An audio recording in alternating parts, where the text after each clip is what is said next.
Hello， 大家好，我是麒麟。上期说到无惨实力再次飙升，一瞬间让所有人都失去了战斗力。而梦境里的炭治郎受到了元一的启发，终于察觉到了第13型剑技的方法。随后，炭治郎浴火重生，在千钧一发间赶到了战场，救下了香奈乎。接下来将会是炭治郎独自对抗无惨，这最终的大战将会是怎样的结局呢？那么废话不多说，进入我们的解说时刻。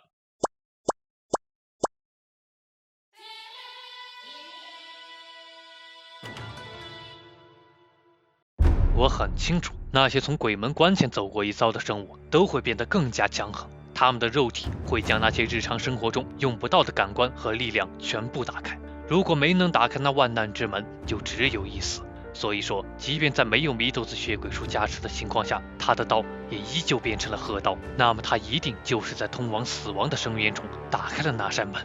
哼，即便如此，和那些同样用各自的方法将刀身变红的柱们一样，就凭你们的实力，还远远不及那个男人。从他手里的河刀所发出的斩击，可绝没有如此软绵无力。日晕之龙头五火车，这样就第60了，总算用出一半了。无惨的心脏和大脑在体内不断移位，而我的攻击也被压制住了。不行，速度太快了。此刻的炭治郎感受到肺叶都像在被殴打一般，心脏似乎在下一秒就会爆炸。但转念一想，距离日出应该还有1个小时，可这稍作分神，无惨的攻击就差点将他斩成2半。把精神集中在现在，不要去想任何无关的东西，否则刀和手脚就会慢下来。坚持住，奔着日出的那一刻，能拖1秒是1秒。幻日红，灼骨炎阳。可这2招完全不及最初的那般攻击，无惨很轻松便躲开了。招式已经逐渐失去准头了，想必褐刀也很快就会解除。果然只有这种程度而已嘛，但这是理所当然的，毕竟那个男人可是万年一遇的怪物。说罢，无惨不再躲避，全身上下的触手一起斩向了炭治郎。虽然拼尽全力躲开了，但身体似乎快支撑不住了。无惨的长鞭又挥了过来，但这看似摇摇欲坠的炭治郎总能在关键时刻躲开致命一击。无惨也意识到了不对劲，果然这太奇怪了。明明他的动作已经明显迟缓了，作为人类，体力消耗也影响着他的动作，那我为什么就是杀不掉这苟延残喘并身负重伤的人类呢？突然间，无惨瞬间醒悟，自己似乎陷入了一个盲区。其实问题根本不在炭治郎身上，而是他自己。他的速度在他毫无察觉的情况下大大的降低了。如果不是这样，我绝不会在1对1的战斗中连续失手2次。我知道了，原因肯定出在那个女人身上，得尽快逼出她的细胞，透出真相。做出了决定，无惨放缓了动作，在体内逼出了诸式的细胞。你究竟都干了什么？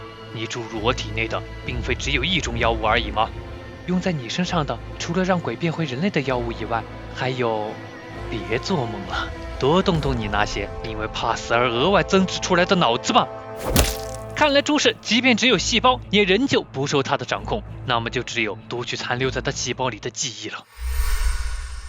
这个女人是童魔吃掉的那个擅长用毒的人类。我认为咱们应该以毒素会被无惨分解为前提，立即着手进行复数药物混搭的研究。第一种是使之变回人类的药，如果这种药物没有发挥功效的话，那就采用第2种能强力奏效的，使无惨体内老化的药。像朱氏小姐研制出的这种毒素，就可以以每分钟使无惨的肉体老化整整50年。老化，原来如此，我的肉体一直在持续老化。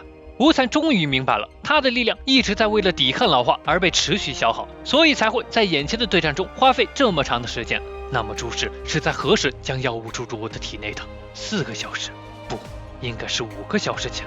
即便他是在第1种药物被分解后才生效的，那也应该已经作用了3个小时了。也就是说，我已经老去至少9000年了。这么一盘算，无惨才恍然大悟，自己竟然在毫无察觉的情况下老去了快1万年。为什么我没能察觉到头发的颜色一直没有恢复呢？这时乌鸦通告着距离日出还有59分钟，这下反倒令无惨走神了。日之呼吸，飞轮扬烟，恢恢恩光，万里晴空。炭治郎抓住间隙，又是3招连贯的剑技，烈日炎阳，炎舞。这没完没了的攻击令无惨非常愤怒。幻日红，灼骨炎阳，日晕之龙，头五，江华兔。此刻的无惨只能被动防御，根本阻止不了炭治郎元武斜阳转身，总算将12战技都串联起来了。就是这样，在太阳升起前，我必须更加精确、更加迅速地重复12战技。原来这才是真正的日之呼吸，每一招都能连贯的躲避，并恰到好处的攻击无惨的要害，让身负重伤的炭治郎完全融入到了战绩中，生生不息，忘却疲倦。但此刻他所背负的担子实在是太重了，他真的能坚持下去吗？而战斗之外，早在之前就被无惨斩成2半的茶丸竟然还在不停的蠕动。御史郎将他的身体拼接好后，茶丸竟然又活了过来。原来早在决战之前，茶丸就已经被出世变成了鬼。紧接着御史郎命其他队员赶紧去查看伤员的情况，浑身是血的猪头在不远处被找到，以及善意和香奈乎几人还没有注射过血清，伤势应该能勉强控制住。而御史郎一边找到了刑明，此刻的刑明整个左腿都被削断了。御史郎将其伤口进行了止血包扎，并再次将血清注入他的体内，这样应该能勉强使昏迷中的刑明恢复意识。但即便这样，失去了左腿，刑明已经无法再加入战斗了。如今距离日出还有50多分钟，可刑明先生却已经倒下了，只凭炭治郎一个人是不可能拖得住无惨的。诸事大人，拜托了，请您无论如何保佑他吧。回到战斗，炭治郎施展着剑技和无惨势均力敌，但他要做的可不仅仅如此。这么高强度的对抗，他很难坚持到天亮，所以必须瞄准无惨的心脏和大脑，争取更多的时间才行。可就在这时，无惨挥动着长鞭袭来，而炭治郎的视线突然泛起一片黑雾。果然，高强度的战斗令他呼吸不上来，因为缺氧导致眼前一片黑暗。不要慌，用嗅觉捕捉他的经过，没问题的。可脚下的碎石他完全注意不到，眼看就要被绊倒了，而无惨的攻击也落了下来。一道身影在千钧一发间救下了他，他居然还没死。什么人出手救了我？这股气味。视野终于恢复了，而眼前这熟悉的身影，一黑先生，原来是小巴内。而此刻他的脸上被划上了几道恐怖的血痕，显然他也已经看不见了。一黑先生，为了保护我，你的眼睛……不，我的眼睛刚才就瞎了。另外，你好丑，还有不要总是惦记别人。即便两眼失明，但小巴内还是躲开了无惨的攻击。一黑先生，让我来掩护你战斗吧。我的右眼本来就是弱视，基本看不见什么东西，而且我身边有迪丸在，所以用不着你帮忙。迪丸，你没问题了吧？那我就放手了。好。可就在这时，无惨悄然出现在两人下方，小巴内果断将炭治郎扔了出去，可无惨正是冲着他来的。这恐怖的一击将整栋楼都打碎了，但好在小巴内并没有中招，在他落地前，无惨还能发动一次攻击。然而这一击又被小巴内用剑技给挡住了，那条蛇在向他暴口张狂，我的进攻居然被区区畜生给看穿了吗？就在这时，落到地面的炭治郎嘶吼着杀了过来，小巴内也在迪丸的提醒下做出了配合。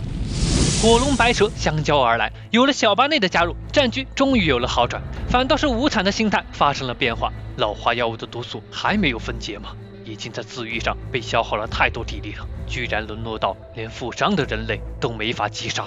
此刻无惨的准头也似乎没那么精准了，但炭治郎知道，即便通过大家的努力已经大大削弱了无惨的实力，但这家伙也仍然恐怖如此。而他尽管扛过了缺氧，但眼下真的就只剩下驾招，没有余力再进入通透世界了，所以接下来必须打破这个僵局，换我来帮助一黑先生了。刚想到这儿，炭治郎发现无惨的身上似乎发生了某种变化，突然间一片一片的伤疤浮现在无惨的身上。是伤疤？我懂了，那些是元一先生当年留下的旧伤，他们其实并未痊愈，而是在这数百年中持续不断地灼烧着无惨的细胞。元一先生正跨越时间的局限指引着我们，而那些伤疤就是无惨的弱点所在。漆黑的暗夜之中，元一点燃了引路的明灯，而无惨的脑海里也不禁浮现出那个熟悉的面孔，那个男人身上没有丝毫斗气、憎恨，甚至是杀意。就算神佛也料不到，我居然会被这种人给斩首，甚至不得不自爆逃亡。而他手中核刀所留下的那些伤痕，却仿佛太阳的光芒，在之后漫长的数百年间，一刻不停地灼烧着我的肉体和细胞。这根本就是有违时间常理的谬论。真正的怪物并不是我，而是那个男人，纪国元一。如今的无惨已经没有余力再隐藏体表的伤痕了，这一刻将是发动反击的时候了。无论是身后的太子郎，还是身前的小八内，都竭尽全力向无惨发起了猛攻。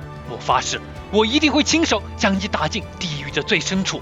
话言一落，太子郎却发现无惨身上的伤痕竟然移动了，这肯定便是无惨在转移心脏和大脑。这样的话，即便无法进入通透世界，也能通过伤疤直接狙击他的要害。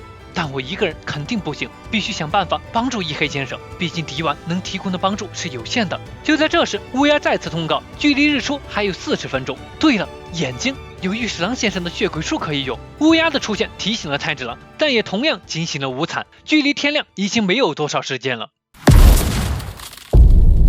只见无惨竟然逃跑了，这般狼狈的逃跑完全出乎意料。太子郎赶紧告知小八内无惨的行动。什么？无惨逃跑了？不过也对，无惨既不是拥有强烈自尊心的武士，也并非会被感情左右的人类，他所遵从的只是生存二字。眼下日出将近，生命受到威胁，他当然会毫不犹豫地逃跑。眼看着无惨越跑越远，他们的速度根本追不上。可恶啊！如果真的让他跑掉，之前战死的那些人岂不是就白白牺牲了吗？队员的遗体被无惨无情的践踏，这般作为令太子郎瞬间暴怒。无惨！只见太子郎不断的捡起死去队员们的刀，红了眼的冲无惨扔了过去。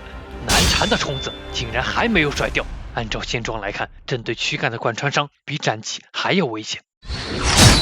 突然间，小八内从天而降，一刀直接贯穿了无惨的脖梗，全部注意力都在太子郎身上，导致无惨完全忽略了小八内的存在。太子郎也赶到了，一道火痕划过，再次加深了无惨的伤口。抓住时机，太子郎拿出了符咒，一黑先生，请接住这个，用它来和敌丸共享视野。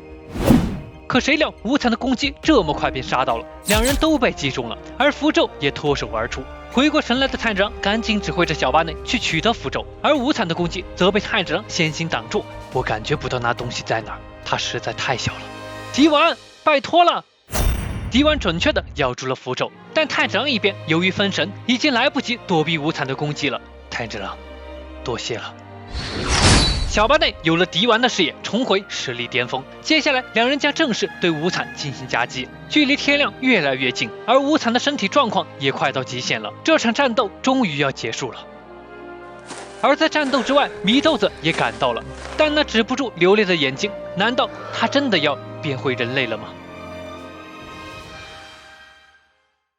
那么本期无惨篇5到这里就结束了，下期将进入决战倒计时。喜欢本期视频的别忘了关注和订阅哦。另外在这些地方也能看到麒麟的视频。那么本期视频到这里就结束了，我是麒麟，我们下期再见。